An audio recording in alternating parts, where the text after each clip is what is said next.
که نفره که چی حالی میکنه با این موتر سیاریش.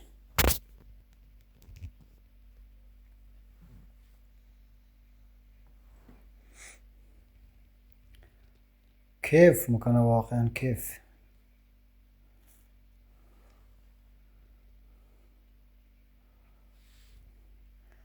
اصل زندگی رو که میکنه اینمی نفر میکنه.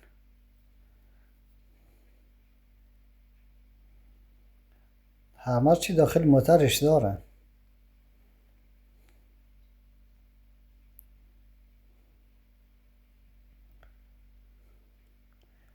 ولی خب هوا دیگه، هوا هم خوب سرد شد باشه. اوه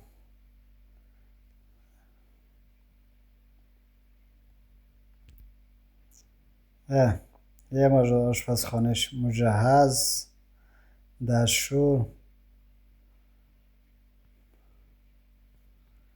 کیف میکنه واقعا.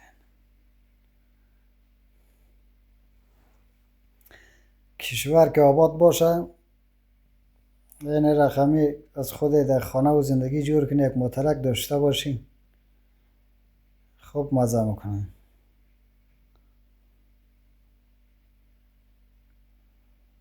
حالشو ببر.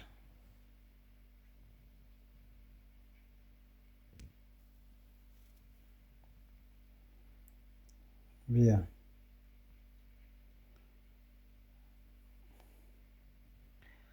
مجهز هم هست اینا.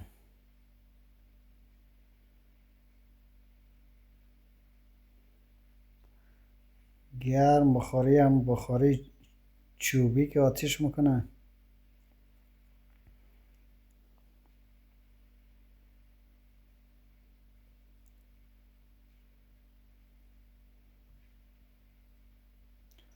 حال میکنه واقعا.